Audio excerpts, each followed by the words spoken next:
নমস্কাৰ শ্বেয়াৰ মাৰ্কেটৰ মুখ্য বাতৰিলৈ স্বাগতম জনাইছোঁ। US মাৰ্কেট কালি অলপমান কাৰেকশ্যন দেখাইছে, বিশেষকৈ টেকনলজি শ্বেয়াৰ AI শ্বেয়াৰত প্ৰফিট বুকিং আহিছে, সেইকাৰণে অলপমান কাৰেকশ্যন দেখাইছে, বিশেষকৈ নেছডেক যদিও গেপ আপ অ'পেন হৈছিলে, অ'পেন হৈ পেলাই ওপৰৰ লেভেলত ছাষ্টেইন হ'ব পৰা নাই আৰু লাহে লাহে পিছলি তলত গৈ পেলাই 0.6% মান তলত ক্ল'জ হৈছে। আৰু ডাও জন্স ক'বলৈ গ'লে ফ্লেট ক্লজিং, যদিও ডাও জন্সো পজিটিভ জোনতে অ'পেন হৈছে, কিন্তু ফাইনেলি প্ৰফিট বুকিং অহাৰ পিছত লাহে লাহে কমি পেলাই ফ্লেট 0.1% মান শ্লাইডলি তলত আৰু ক্লজিং দেখাইছে। আৰু আজি ৰাতিপুৱাও নেছডেকৰ কালিৰ যোনটো চেলিং প্ৰেছাৰ সেইটো কণ্টিনিউ হোৱা দেখা গৈ আছে। নেছডেক ফিউচাৰ্ছ এতিয়া প্ৰায় 0.4% মান তলতে ট্ৰেড কৰি আছে। তাৰমানে কালি আৰু আজিৰ ফিউচাৰ্ছৰ মুভমেণ্ট যদি চাই, নেছডেক এতিয়া ক'বলৈ গ'লে 1% মান তলত ট্ৰেড কৰি আছে। আৰু এইপিনে এছিয়ান বজাৰৰ অলপমান নেগেটিভ, নিকেই এতিয়া 0.8-0.9% মান তলত ট্ৰেড কৰি আছে। আৰু আমাৰ গিফ্ট নিফটি কৈ আছে যে নিফটি আজি প্ৰায় 30 পইণ্টছ মান, 25-30 পইণ্টছ মানৰ গেপ ডাউন হৈ পেলাই অ'পেন হ'ব। তাৰমানে অভাৰঅল চেণ্টিমেণ্ট অলপমান নেগেটিভে দেখা গৈছে। আজি চাগে আমাৰ মাৰ্কেট নেগেটিভ জোনতে অ'পেন হ'ব, তাৰপিছতে চাবলগীয়া হ'ব নিফটি কোনপিনে মুভ কৰে। কালিও চেণ্টিমেণ্টটো নেগেটিভ আছিল, কিন্তু ফাইনেলি লাহে লাহে মাৰ্কেট ৰিকভাৰ হ'ল, যদিও গেপ ডাউন হৈ পেলাই অ'পেন হৈছে, কিন্তু ভালেখিনি ৰিকভাৰ হৈ পেলাই বেংক নিফটিৰ কাৰণে ৰিকভাৰী আহিছে। আৰু ফাইনেলি শ্লাইডলি তলত গৈ পেলাই নিফটি ক্লজিং দেখাইছে, কিন্তু তথাপিও মানে 26,000 লেভেলৰ শ্লাইড ওপৰত closing. So' wish is a positive sign. কিন্তু এই যে 26,000ৰ লেভেলটো এটা মানে মহা শনিৰ দশা বুলি ক'ব পাৰে। বহুত দিনৰ পৰা সেইটো লেভেলৰ অলপ ওপৰত গৈছে, অলপ তলত আহিছে, কিন্তু লেভেলটো না ইপাৰ হৈছে নে সিপাৰ হৈছে, মানে আৰ পাৰ একো হ'ব পৰা নাই, সেইটো লেভেলতে ফচি আছে। যোৱা এমাহ ধৰি যদি চাই, বহুতে একদম মানে কনফাইন জোনত নিফটি ট্ৰেড কৰি আছে। 400-500 পইণ্ট এটা ৰেঞ্জ বনাইছে, সেইটো ৰেঞ্জৰ ভিতৰতে ট্ৰেড কৰি আছে।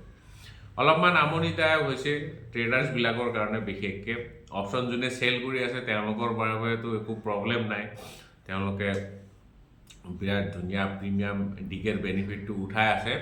কিন্তু যোনে অপশ্যন বায়াৰ বা ইণ্টাৰডে ট্ৰেডাৰ, তেওঁলোকে মোৰ মতে ইমান প্ৰফিট কমাব পৰা নাই, কাৰণ একো মুভমেণ্ট নাই। মুভমেণ্ট নাথাকিলে ট্ৰেডাৰ্ছবিলাকে কমাব নোৱাৰে।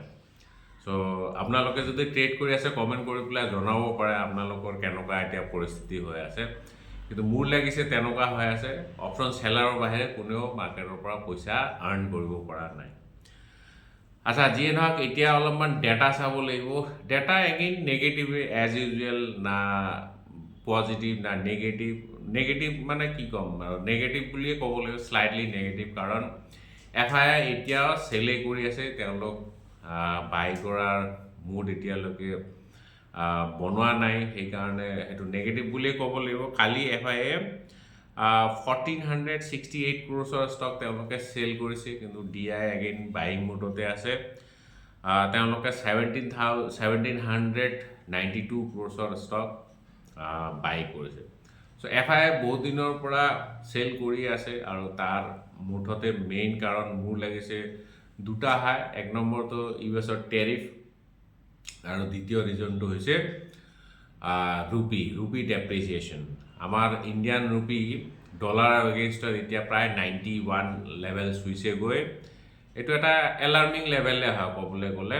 চ' যেতিয়ালৈকে ৰুপি ষ্ট্ৰং নহয়, তেতিয়ালৈকে FII আৰু আমাৰ ইণ্ডিয়ান মাৰ্কেটত ঘূৰি নাহে, সেইটো ঘূৰি আহিবলৈ অলপমান টাইম লাগিব।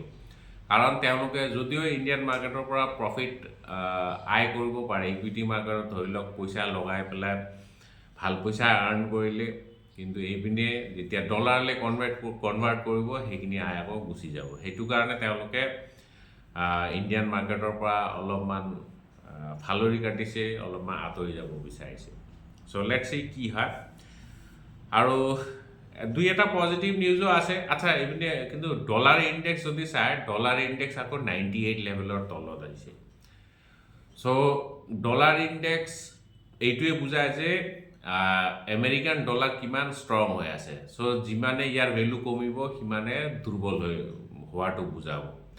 সো এটা সময়ত ডলাৰ ইণ্ডেক্স 110 আছিল, যোৱা বছৰ নহয়, এই বছৰে জানুৱাৰী, আই থিংক জানুৱাৰী ফেব্ৰুৱাৰী মানত হ'ব, ডলাৰ ইণ্ডেক্স 110 আছিল।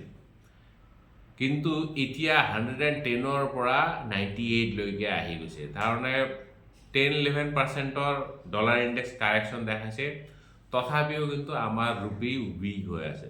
সো ডলাৰ ইণ্ডেক্স যদি 110 লেভেলত থাকিলে হয়, তেতিয়াহ'লে ভাবকচোন আমাৰ ৰুপিৰ অৱস্থা আৰু কি হ'লহেঁতেন।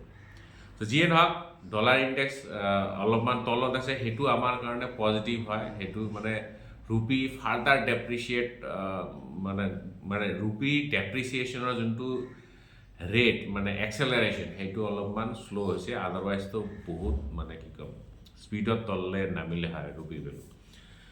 আচ্ছা, যিয়ে নহয়, আৰু এটা পজিটিভ নিউজ এইটো যে ব্ৰেণ্ড ক্ৰুডৰ ভেলু 60 লেভেলত আহিছে, which is a positive for our economy, for our companies.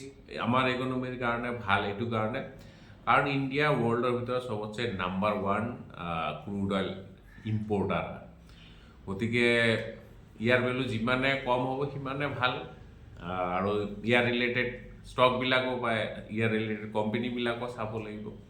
Mainly আপুনি এভিয়েশ্যন ছেক্টৰ চাব লাগিব। এভিয়েশ্যনতো ইণ্টাৰগ্লোবৰ অলপমান প্ৰব্লেমে চলি আছে, স্পাইট জেট চাব পাৰে, আৰু এইপিনে আপুনি টায়াৰ ছেক্টৰ চাব পাৰে, পেইণ্ট ছেক্টৰ চাব পাৰে, OMCs চাব পাৰে, oil marketing companies, IOCL, BPCL, HPCL, এইবিলাক কোম্পানী চাব পাৰে। চ' এইবিলাক কোম্পানীৰ কাৰণে অলপমান পজিটিভ হয়। আৰু এইপিনে আচ্ছা, এই ধুৰন্ধৰ মুভিখন অলপমান ভাল চলি আছে। কালেকশ্যন বোলে এতিয়ালৈকে 330 crores নে কিমান হৈছে, এসপ্তাহটো হোৱাই নাই। চ' মোটামুটি ভাল কালেকশ্যন হৈছে। কিন্তু যোনবিলাক এণ্টাৰটেইনমেণ্ট ষ্টক আছে, PVR, আইনক্স, এইবিলাক কোম্পানীৰ কালিতো মুভমেণ্টটো দেখাই পাইছে, আৰু এইটো ফাৰ্দাৰ হয়তো ৰেলি হ'ব পাৰে। চ' ধুৰন্ধৰে মানে এইবিলাকক অলপমান ওপৰলৈ ঠেলি আছে, PVR, আইনক্স টাইপ কোম্পানীবিলাকক। চ' এইবিলাক কোম্পানী চাব পাৰে ট্ৰেডিং পাৰ্চপেক্টিভত। আচ্ছা, আৰু এইপিনে আৰু এটা ইম্পৰ্টেণ্ট আপডেট, আমাৰ প্ৰিচিয়াছ মেটেল গ'ল্ড এগেইন নতুন লাইভ হাই বনাইছে। 1,35,500ৰ হাই বনাইছে, নতুন হাই বনাইছে গ'ল্ডৰ। মানে কি ক'ম, গ'ল্ড এতিয়া জিলিকি আছে, আৰু আগলৈ চাগে জিলিকি থাকিব, এনেকুৱা মানে সংকেত দি আছে।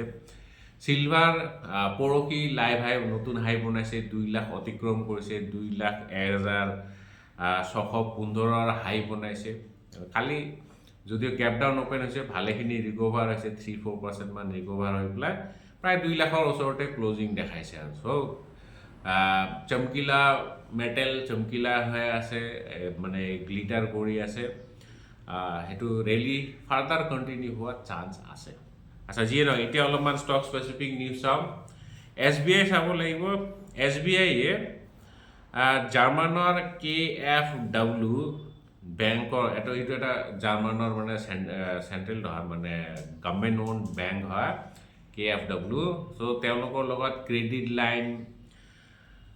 লাইন অফ ক্ৰেডিট মানে চাইন কৰিছে 150 মিলিয়ন ইউৰো, মানে আমাৰ ইণ্ডিয়ান কাৰেঞ্চিত হ'ব 1,350 crores মান এপ্ৰক্স। আৰু ইমান ক্ৰ'ৰ এটা লাইন অফ ক্ৰেডিট চাইন কৰিছে, মেইনলি ফৰ ৰিনিউৱেবল এনাৰ্জি ছেক্টৰৰ কাৰণে।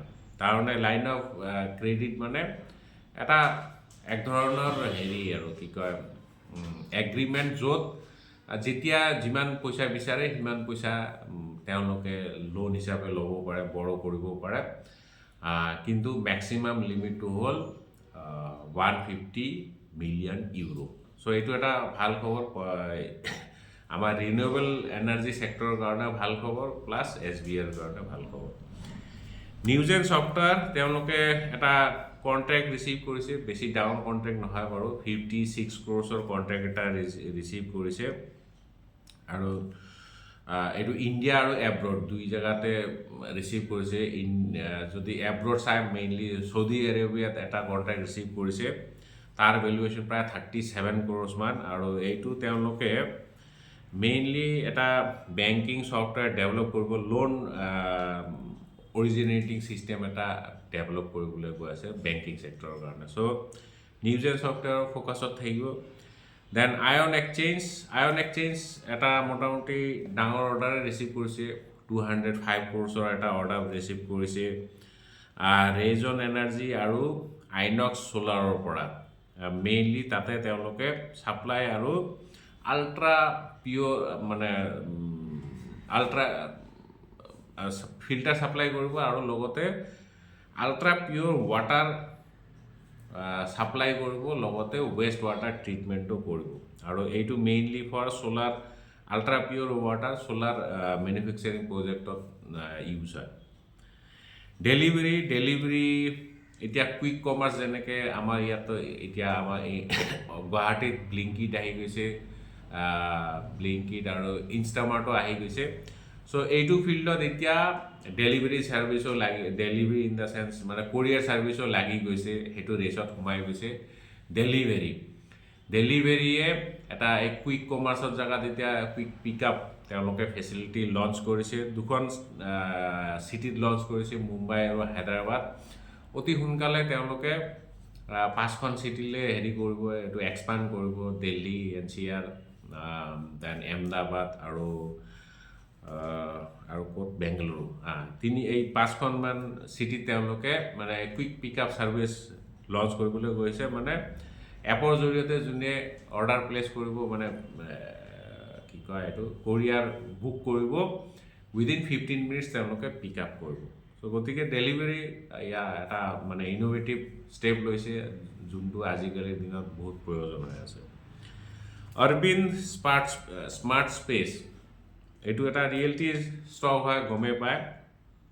তেওঁলোকে এটা ৰেজিডেঞ্চিয়েল হাই ৰাইজ প্ৰজেক্ট একুৱায়াৰ কৰিছে, এইটো হোৱাইটফিল্ড বেংগলোৰত। তাৰে যদি আপুনি চেলেবল এৰিয়া চাই 4.6 লাখ স্কুৱেৰ ফিট। আৰু এইটো প্ৰজেক্টৰ পৰা তেওঁলোকৰ টপ লাইন গ্ৰ'থ 550 crores হোৱাৰ চান্স আছে। চ' আজি মুখ্য বাতৰি ইমানে, আৰু কাইলৈ আমি এগেইন লগ পাম। জয় আই অসম।